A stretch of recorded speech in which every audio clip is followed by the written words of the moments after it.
Muy buenos días, continuamos con nuestro diplomado de cirugía oral. Vamos a continuar en esta segunda parte del planeamiento quirúrgico. Recordarán ustedes la clase anterior, dijimos que el planeamiento quirúrgico incluye no solamente aquello que esperamos que suceda, sino el manejo de cualquier complicación o eventualidad que podamos sufrir durante la intervención quirúrgica y también cualquier secuela o complicación posterior a la cirugía. El día de hoy iremos ampliando los fundamentos del planeamiento quirúrgico y nos abocaremos principalmente a ese momento tan importante previo a la cirugía, que es el perioperatorio. El perioperatorio es un momento muy importante que empieza desde el momento en que nosotros llegamos a la sala de operaciones, al centro quirúrgico, nos despojamos de nuestra ropa y comenzamos el cambio de vestimenta, de una vestimenta contaminada por una vestimenta estéril, llamada ambo. Este ambo, que incluye el pantalón, la chaqueta, la mascarilla, el gorro y las botas, es fundamental para iniciar el tratamiento quirúrgico. En este perioperatorio nosotros realizamos no solamente la técnica del lavado de manos, la técnica del secado, la técnica de la colocación de la bata y la colocación de guantes, sino que en general incluye tres partes fundamentales, como son, o tres momentos importantes, como son, en primer lugar, el aislamiento de los miembros del equipo quirúrgico, en segundo lugar, el aislamiento del paciente y en tercer lugar, la preparación de la mesa quirúrgica. Como paso previo, recordemos un concepto básico y fundamental que es el espacio virtual que se encuentra por delante de los miembros del equipo quirúrgico, que se llama el campo quirúrgico. El campo quirúrgico, como ya había adelantado, es un espacio virtual que se encuentra por delante de los miembros del equipo quirúrgico. Todo aquello que se encuentre por delante de ellos, estando cada uno en su posición, se considera absolutamente estéril. Este espacio estéril tiene como límite superior un plano convencional que pasa a través de las axilas de los miembros del equipo quirúrgico y un plano inferior que pasa a través de la cintura de cada uno de ellos. Por esta razón vemos en las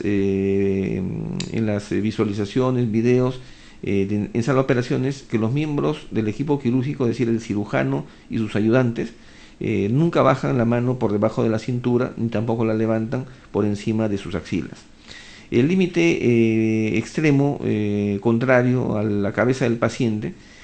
son los pies, y es decir, que esa zona también se considera como parte o como límite extremo del campo quirúrgico. Este campo quirúrgico debe ser preservado por los miembros, por el cirujano y sus ayudantes durante todo el procedimiento.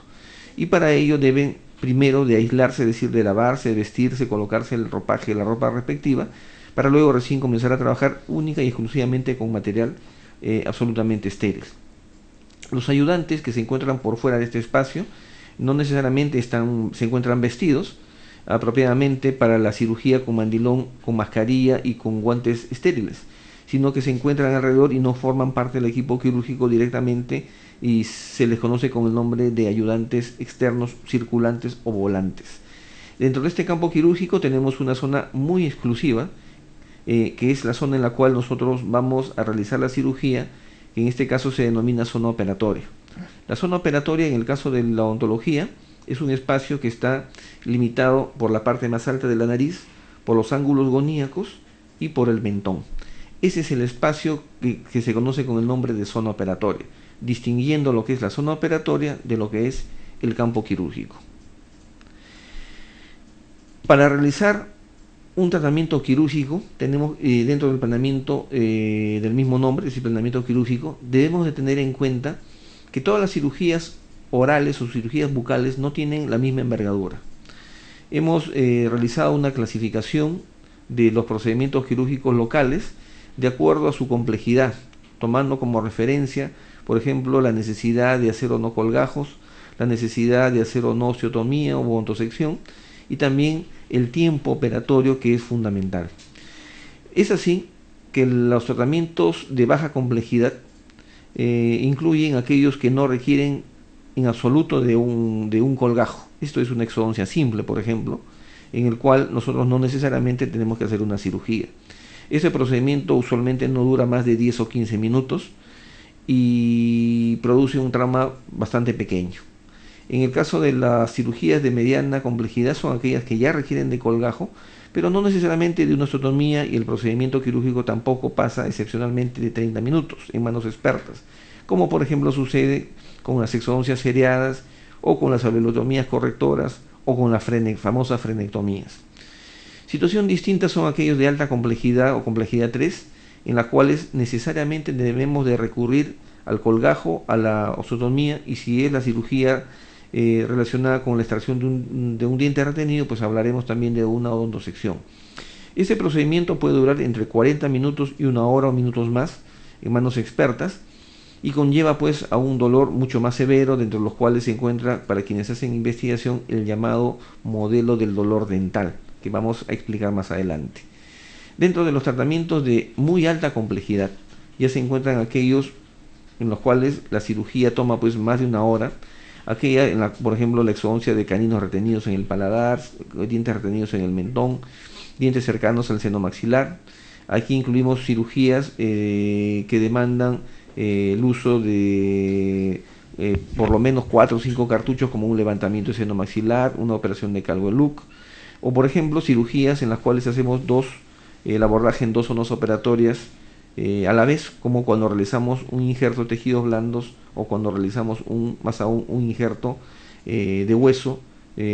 autólogo del paciente, ¿no? Que puede ser de la zona retromolar o puede ser de la zona del mentón.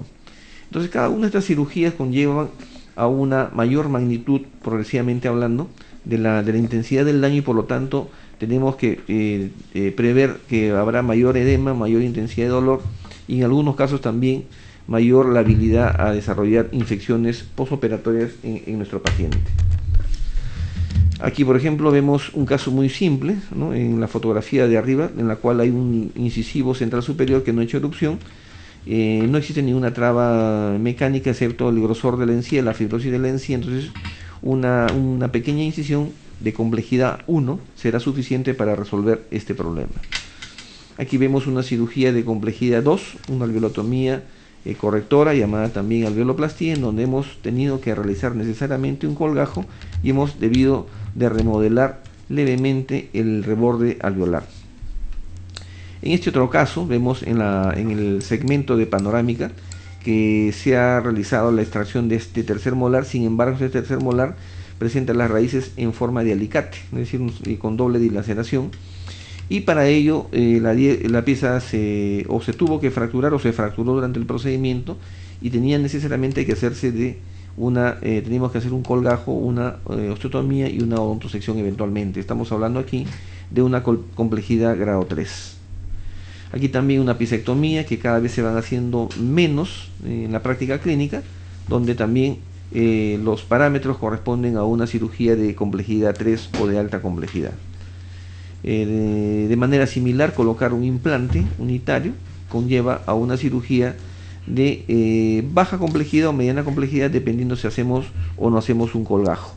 Distinto a colocar 4, 5 o más implantes, en los cuales el trauma puede ser mayor, ¿no?, sobre todo cuando hacemos la colocación de implantes pero mediante colgajo, porque existe una técnica llamada técnica flapless sin colgajo, en la cual el trauma es mínimo y el daño realmente corresponde a una baja complejidad. En cambio, como apreciamos primero en la diapositiva superior, vemos un canino ubicado en la zona del mentón, donde el traumatismo va a ser intenso, donde existe un alto riesgo de complicaciones tipo, por ejemplo, hematomas expansivos o hematomas postoperatorios, y en donde la complejidad es muy alta o de grado 4. Entonces, cuando hablamos de una complejidad grado 3, estamos hablando por lo menos de una cirugía de un tercer molar retenido, que requiere de colgajo, que requiere de osteotomía, que requiere eventualmente de odontosección, y donde nos podemos demorar entre 40 minutos y una hora o algunos minutos más en manos expertas. En este caso podemos utilizar diferentes esquemas terapéuticos que están acá representados en esta diapositiva, y que lo vamos a explicar brevemente. Aquí tenemos, por ejemplo, la analgesia anticipada. La analgesia anticipada es el uso de analgésicos antes de la cirugía, preferentemente derivados del ecoxib o sus derivados, llámese meloxicam o el celecoxib o el etoricoxib, que en este caso aún se encuentra en el mercado. La analgesia anticipada se basa en el supuesto que cuanto más minutos transcurran desde el momento de la cirugía, mientras el paciente no ingiera AINES, va a ir incrementándose progresivamente la liberación de unas sustancias llamadas prostaglandinas, que van a ser el evento final, ¿no?, de la cascada de la inflamación, con la posterior percepción de dolor y sobre todo edema o hinchazón en el paciente. Cuanto más pronto se inicie el tratamiento con AINES, será menor la intensidad, la concentración de prostaglandinas liberadas, y por lo tanto va a haber menor edema y menor intensidad de dolor en nuestro paciente. Entonces la analgesia anticipada se basa, como decía, en el supuesto que cuanto más pronto iniciemos el tratamiento con AINES, el paciente va a requerir de menor cantidad de medicamento, menor posibilidad de toxicidad porque la dosis va a ser más baja, y eventualmente el paciente va a tener un mejor posoperatorio porque la magnitud del edema y del dolor va a ser inferior a que si esperáramos que el cuadro inflamatorio se desarrolle. En este caso, debido a que la mayoría de AINES producen una alteración en la adherencia plaquetaria, se recomienda solo en la analgesia anticipada el uso de Coxib y el Meloxicam, que en realidad es también un derivado menor de los Coxib. En cuanto a la analgesia anticipada con terapia de rescate, es más bien un esquema terapéutico que se utiliza en investigación clínica, en donde el paciente recibe una dosis inicial un poco elevada, más elevada de lo normal, de estos analgésicos, Coxib o Meloxicam, y que a quien solamente se le recomienda o se le prescribe analgésicos en forma voluntaria cuando después de la cirugía el paciente perciba una intensidad mayúscula de dolor. Es decir, que es electivo el uso de la segunda dosis. Esta técnica de terapia de rescate, analgesia anticipada con terapia de rescate, se utiliza muy poco en la práctica clínica y es, como repito, más bien un esquema terapéutico analgésico utilizado en investigación clínica. La analgesia intraoperatoria es aquella que nosotros brindamos al paciente durante la cirugía, en cualquier momento durante la cirugía, y que busca principalmente que se contrarreste el dolor posoperatorio durante los minutos que el paciente se encuentra aún bajo los efectos de la anestesia local. Es decir, que permite que la intensidad del dolor también sea mínima, tal como sucede con la analgesia anticipada, pero en este caso la cirugía, el analgésico se utiliza durante la operación. El momento más frecuente es cuando se termina el tratamiento propiamente dicho o se termina el tratamiento, el manejo del hecho quirúrgico, el curetaje, el lavado, etcétera, y vamos a empezar el suturado. Como el suturado usualmente nos demora unos 10 minutos en tiempo promedio, ese es frecuentemente unos 14 a 16 minutos que tarda en hacer inicio el efecto analgésico de los AINES por vía oral, ¿no? Y cuando es por vía parenteral, el inicio del efecto clínico, es decir, el periodo de latencia, es de aproximadamente 6 a 8 minutos. En el caso de la analgesia posoperatoria es la más conocida, la más difundida, y se basa en el supuesto que el paciente no presenta dolor o no siente dolor o no tiene edema después de la cirugía, sino minutos después que ha terminado el acto quirúrgico, cosa que no es completamente cierto. Sin embargo, es muy difundida y se trata más bien de un concepto que nosotros manejamos muchísimo en medicina y en cirugía y que está demasiado arraigado y que no nos permite utilizar o que nos permite utilizar en todo caso cualquier analgésico antiinflamatorio o antipirético. En este caso, en la analgesia posoperatoria podemos utilizar cualquier medicamento. En el caso de la analgesia anticipada, me olvidaba de recordarles que la falta de adherencia plaquetaria o la disminución en la frecuencia, en el porcentaje de plaquetas que se adhieren unas a otras por contacto o por efecto de los AINES es muy fuerte, y cuando la plaqueta entra en contacto con un derivado del ácido acetilsalicílico, ¿no?, donde la plaqueta pierde por completo su capacidad de adherirse durante toda su vida activa. En el caso del naproxeno, este proceso se demora aproximadamente en revertir unos 6 a 8 días, con lo cual estamos hablando de que casi toda la vida activa de una plaqueta, que es de 9 a 11 días, queda impedida de adherirse una a otra. En el caso del ibuprofeno y el diclofenaco, este efecto es solamente por algunos minutos, no, son 6 a 8 horas, y en el caso de los Coxib, pues el efecto antiagregante plaquetario es mínimo porque son medicamentos que inhiben específicamente la COX-2 y no la COX-1. Finalmente, la terapia multimodal en estos pacientes corresponde a la administración combinada de un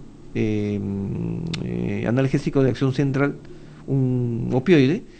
conjuntamente con un AINE, que generalmente en nuestro medio se trata del paracetamol de 500 miligramos.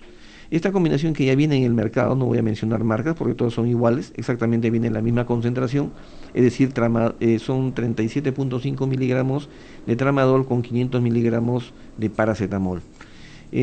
¿Por qué se utiliza esta terapia multimodal o por qué viene combinado en una sola presentación el opioide con el AINE? Porque normalmente el tramadol, por ejemplo, en este caso, tiene una dosis regular de 50 miligramos en la presentación comercial. En cambio, en la terapia multimodal viene solamente 37.5 miligramos. ¿Por qué es esta disminución? Porque al estar asociado o combinado en este caso con el paracetamol, está demostrado un efecto sinérgico, es decir, existe un sinergismo que no es de adición, sino es un sinergismo de potenciación. ¿No? Cuando hablamos de sinergismo de adición es igual que en matemáticas decimos 1 más 1 es 2. Cuando hablamos de sinergismo de potenciación hablamos que 1 más 1 es 3, algo absurdo, así de importante resulta la terapia multimodal en este caso. En cuanto a la relación con zonas vecinas, en el tratamiento quirúrgico, tenemos que tener en cuenta que la relación de los espacios aponeuróticos es tan íntima que en algunos casos, como vemos aquí, un posoperatorio con un hematoma inmenso de la región maceterina terminó pues produciendo una diseminación, en este caso del hematoma, hacia la región cervical y aún a la región pectoral del paciente. En este otro caso, una cirugía en la parte interna del labio superior desencadenó, como vemos en la diapositiva, tanto el lado izquierdo como derecho, estamos remarcando con el cursor, donde el hematoma se diseminó, disecó en todo caso los planos superficiales y llegó a la parte anterior inferior del cuello. Entonces, habíamos dicho que era importante el planeamiento quirúrgico porque conllevaba a que nosotros planificáramos nuestra cirugía, tuviéramos en cuenta no solamente aquello que va a ocurrir, sino aquello que no esperamos que ocurra. Y durante el procedimiento quirúrgico encontramos 4 momentos clásicos, que son el preoperatorio, el perioperatorio, luego viene el transoperatorio, llamado también intraoperatorio, y finalmente el postoperatorio. En el preoperatorio debemos de considerar siempre el consentimiento informado, que es un documento médico legal que en estos tiempos es de amplio uso y que permite no solamente remarcar el derecho que tiene el paciente de conocer cuál es el tratamiento que le van a realizar y las posibles complicaciones, sino también corresponde un deber del profesional y también un mecanismo de protección cuando ocurren complicaciones, por cuanto uno ha dejado constancia expresa de las posibles complicaciones que pudieran ocurrir como consecuencia de estos tratamientos. En el perioperatorio, es decir, en el momento que transcurre desde que entramos al ambiente quirúrgico hasta que iniciamos la operación, es decir, hasta el momento en que aplicamos la anestesia local, tenemos que realizar básicamente 3 procedimientos importantes, ¿no? En primer lugar es el aislamiento de los miembros del equipo quirúrgico, es decir, el cirujano y los ayudantes, en donde se despojan de la ropa que vienen de la calle, se quedan solamente en ropa interior y se colocan ¿cómo se llama? El ambo, que es la ropa o el uniforme estéril que se colocan en ese momento, ¿no? Y como parte de ese aislamiento continúan con el lavado de manos, con la técnica de lavado de manos, con la técnica de secado de manos, con la técnica de la colocación de la bata quirúrgica o mandilón quirúrgico y finalmente con la técnica de lavado de manos. Esto lo realizan de manera simultánea tanto el cirujano como los 2 ayudantes, teniendo en cuenta que quien primero debe arribar al quirófano o sala de operaciones es el segundo ayudante para preparar la mesa quirúrgica. Es decir, que el segundo ayudante no solamente, llamado también instrumentista, no solamente se aísla, ¿no?, de las bacterias que se encuentran en el medio ambiente, sino que tiene que inmediatamente dirigirse al lugar donde se encuentra la mesa quirúrgica y preparar y vestirla, como decimos en el argot quirúrgico, debe vestir la mesa y prepararla para que el cirujano y el primer ayudante puedan, en este caso, aislar al paciente, es decir, también hacer la limpieza intrabucal y extrabucal de nuestro paciente. Entonces todo esto se realiza durante el momento llamado perioperatorio. Entonces, en el aislamiento del equipo quirúrgico tenemos a la técnica de lavado de manos, la técnica de secado de manos, la técnica de colocación de la bata quirúrgica y la técnica de colocación de guantes, de las cuales también existen varias modalidades, la técnica abierta y la técnica cerrada. Aquí vemos un trabajo realizado hace muchos años, en el cual se muestra 3 marcas de guantes quirúrgicos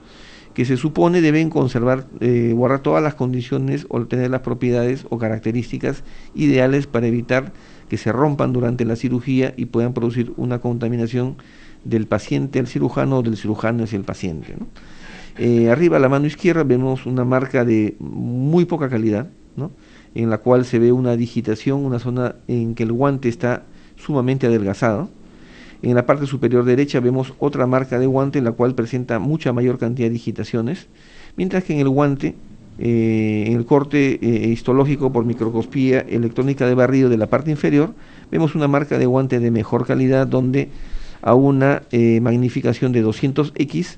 se visualizan ya las diferencias. Estas digitaciones en realidad corresponden a zonas en que el guante de látex, o el látex del guante, para decirlo bien, está muy delgado o se encuentra adelgazado, y que al contacto, como sabemos, el látex con los fluidos o con los líquidos y con el uso mismo, con el sudor mismo del operador, tienden a perder elasticidad. Esa pérdida de elasticidad en estas zonas críticas puede producir erosiones o perforaciones o ruptura de los guantes y atravesar las bacterias o los fluidos o los flujos y producir infecciones del paciente al operador o del operador al paciente. A mayor aumento, en este caso vemos a 1000x, que la primera marca de guantes o en la parte superior izquierda presenta también puentes y defectos en el guante. En el guante del lado derecho, superior derecho, vemos que a mayor magnitud existe realmente una gran posibilidad que se rompa este guante, mientras que en la parte inferior vemos a 1000x también de aumento, que esta marca de guantes es mucho mejor. A una mayor amplificación, en este caso a 4000x, vemos como el guante de marca A, en este caso, presenta cavitaciones que finalmente pueden terminar produciendo ruptura del guante, igual que en el guante de la marca B en el lado superior derecho. Mientras que en el guante de marca C, abajo, se muestra que a 4000x de aumento, el guante se encuentra prácticamente intacto. En cuanto a la técnica de lavado de manos, no la vamos a describir, es muy conocida, se encuentra mucha información, muchísima información en el internet. En cuanto al secado de manos, lo hacemos con un material estéril, pero descartable, en el cual un lado de la toalla descartable sirve para secar la mano, la muñeca, el antebrazo y el brazo del lado izquierdo, por ejemplo, como vemos en este caso, y el otro lado estéril de la misma toalla descartable sirve solamente para el brazo derecho. Una vez que se ha producido, y este secado se realiza desde la parte más distal, es decir, de la punta de los dedos, la mano, la muñeca, el antebrazo y finalmente el brazo. Esa es la secuencia normal que debemos de seguir para el secado de manos. Luego desechamos este material descartable y se procede a la colocación del abato mandilón, que puede ser, como en este caso, de tela o puede ser descartable, como ocurre en los centros hospitalarios o centros de atención con una gran rotación de pacientes. El mandilón tiene un lado A, que se encuentra hacia adelante, que entrará en contacto con el paciente, que se considera absolutamente estéril, y un lado B, un lado posterior, que se va a encontrar en contacto con el cuerpo del operador y que se considera contaminado. Como vemos en el lado derecho de la diapositiva, se observa la colocación, la manipulación del mandilón por parte del operador solamente en la parte A, en el lado B, es decir, en la parte posterior o zona contaminada del mandilón. Luego, una vez que completa lo más que puede en el acomodo de su mandilón, sin tocar, por supuesto, la parte anterior, viene por la parte por detrás un ayudante o volante, quien termina de colocar el mandilón, acomodándolo, cogiéndolo el mandilón por la parte interna, de ninguna manera, en ningún momento por la parte anterior. En el otro paso importante en el perioperatorio es la preparación de la mesa quirúrgica. Y aquí existen infinidad de formas de preparar la mesa, asumiendo que el cursor que estamos, o la flecha que estamos señalando abajo, corresponde a la ubicación del operador y la parte de arriba corresponde a la parte anterior, significa que la mesa quirúrgica se encuentra aquí donde está el título que dice preparación de la mesa quirúrgica. Y en la parte posterior se encuentra el segundo ayudante o instrumentista. Entonces el instrumentista puede dividir la mesa de operaciones imaginariamente, mentalmente, en una parte superior izquierda, en una parte superior derecha y una parte inferior. En la parte superior izquierda coloca el instrumental de suturado, es decir, la pinza portaagujas, la pinza de disección y la tijera. Mientras que en el lado superior derecho coloca los materiales o lo que nosotros conocemos como elementos fungibles o descartables, en los cuales encontramos lógicamente la gasa, las fresas, el cloruro de sodio y todo aquello, hisopos y todo aquello que sea descartable. En el lado inferior perdón, colocamos todo el instrumental de izquierda a derecha, empezando por la anestesia y continuando por cada uno de los tiempos quirúrgicos, es decir, la anestesia, la incisión, la diéresis, la operación propiamente dicha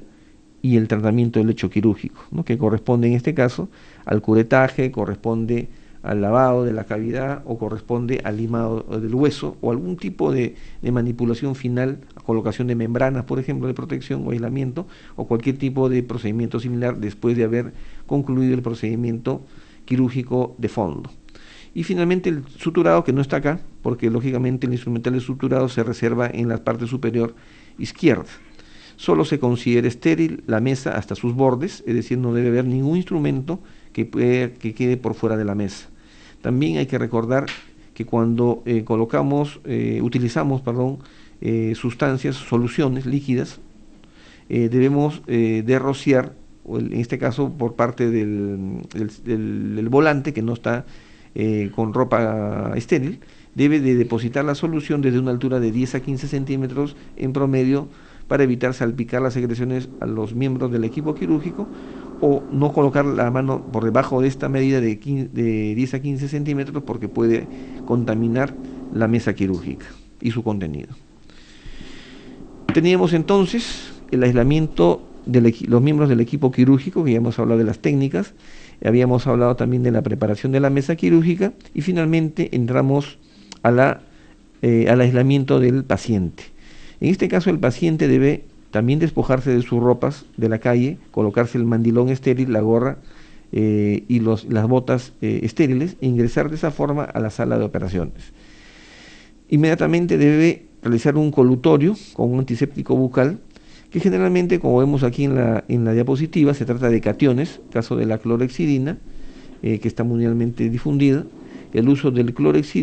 cetilpiridinio o la combinación de ambos, que vienen en algunas presentaciones comerciales, es decir, la combinación de clorhexidina con cetilpiridinio. Y también utilizamos, aunque ya casi están saliendo del mercado, los antisépticos bucales a base de no aniones, como el caso del triclosan y el caso del fenoltimol eucaliptol, que fue la fórmula original del Listerine. Actualmente tenemos el Listerine en presentación comercial libre de alcohol, es decir, en forma de catión, que contiene básicamente clorhexidina, ¿no? Que es el clorhexidine 0 y todas las formas 0 que existen en otras marcas, ¿no? Como el caso en nuestro medio del PDAIP y otras marcas importantes. Se ha demostrado que el uso de cationes como antisépticos bucales produce un mejor resultado antiséptico debido al efecto sinérgico de potenciación, es decir, al sinergismo de potenciación que existe entre la clorhexidina y el cetilpiridinio. El aislamiento del paciente también incluye, una vez que se ha realizado el enjuagatorio para la sepsia intrabucal, con el aislamiento del paciente mediante la antisepsia extrabucal. Esto lo realiza ya el cirujano una vez que está vestido, como vemos en las diapositivas, y para ello existen varias técnicas. Una de ellas es la que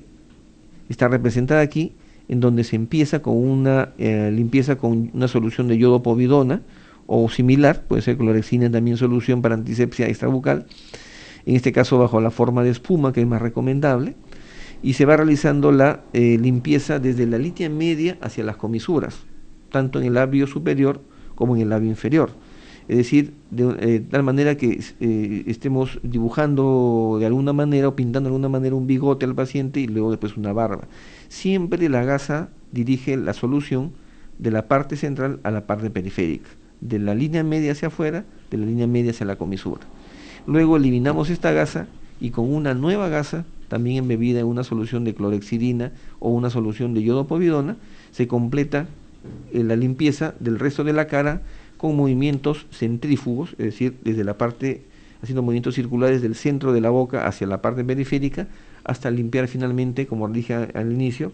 el límite superior que corresponde a la parte más alta de la nariz, el mentón y ambas zonas angulares o ángulos goníacos del paciente. Una vez que hemos completado esa limpieza, la gasa y la pinza es eliminada, no regresa al campo, a la mesa de operaciones, y viene la vestimenta o el aislamiento final del paciente con los campos estériles. Para ello, cada uno de los, tanto el cirujano como su primer ayudante, cogen el campo perfectamente doblado, cogiéndolo por las puntas, lo abren rápidamente con un movimiento bastante rígido y lo abren para colocar primero el mandilón que cubre el tórax, el abdomen y las piernas del paciente, y después, como vemos aquí en la diapositiva, un campo estéril que tenga por lo menos 1 metro por 1 metro de amplitud, con una fenestración en la parte central, y que deje solamente descubierta la zona quirúrgica o la zona operatoria en este caso, ¿no? No se olviden, una cosa es el campo quirúrgico, que es el espacio virtual por delante de los miembros del equipo quirúrgico, y otra es la zona operatoria, que está descubierta por el campo fenestrado, o como también le llaman algunos peruanos, el poncho, ¿no?, en sala de operaciones. Aquí vemos que finalmente, una vez que se ha completado la vestimenta o aislamiento del paciente, el primer ayudante se encarga de manera rápida y sincronizada la colocación, la cubierta